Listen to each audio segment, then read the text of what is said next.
Welcome back to the channel, my friends. On today's video, we are going to be removing the driver's side fender on this 2017 Mini Cooper. This is a Countryman edition. Now, as you notice, I have the hood and the front bumper off, but even if those were on, the procedure will still be the same. Now, my reason for removing it is to paint the fender. The paint has chipped here right on the corner, so I have the hood being painted separately, the front bumper, and we'll also paint the fender at the same time. So we'll remove this off the vehicle. It's a fairly easy job on this. You'll have to remove this rubber gasket piece that's in here. If you just take a flathead screwdriver, turn these. Most of the time you can turn these by hand.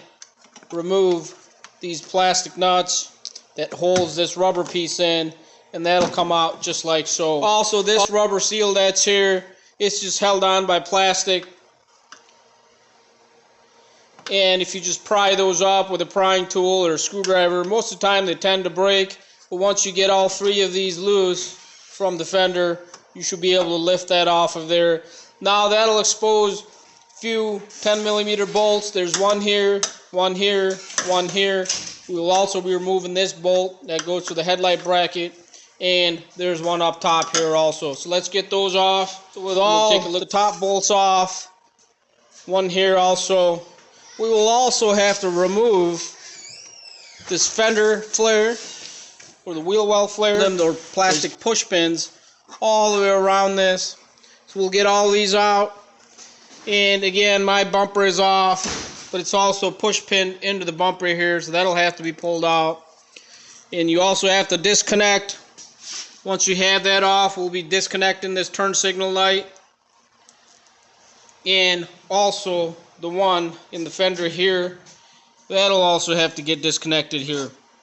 So let's get all these push pins out.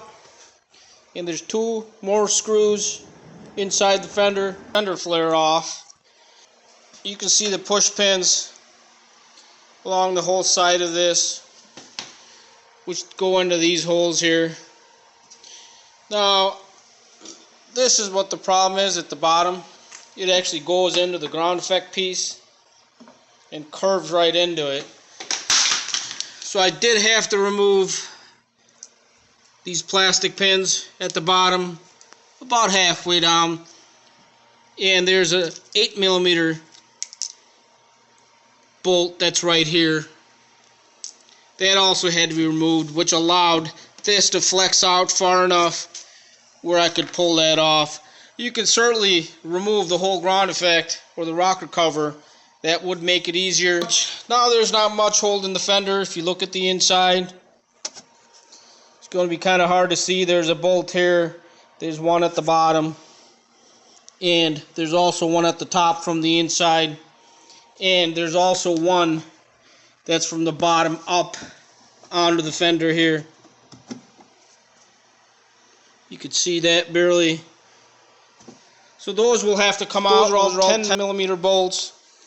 Now you can certainly remove the inner fender liner, and that'll make it easier.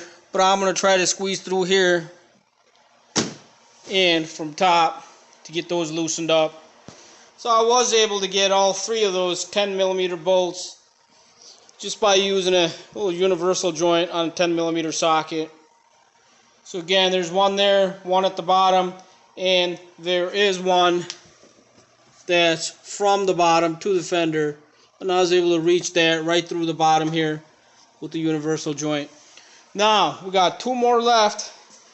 There's one here, which I will leave on for the end, but there is one more on the inside.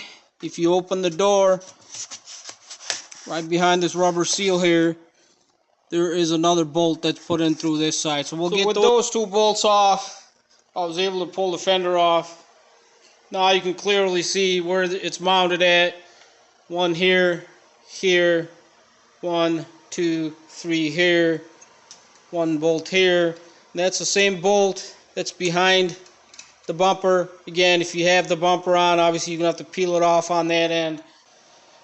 And on this side again, there's one here one here, and this one through the bottom, and this one was from the inside.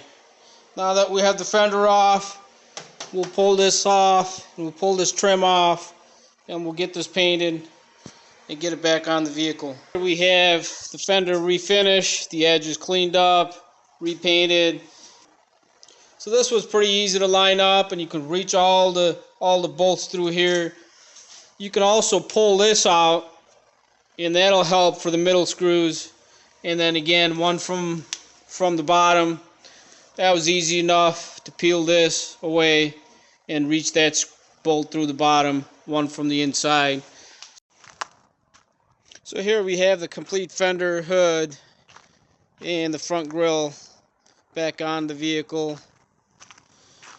Don't forget to plug in the parking light and the turn signal light. Reinstalling this fender flare back onto the vehicle. It'll go on the same way it came off.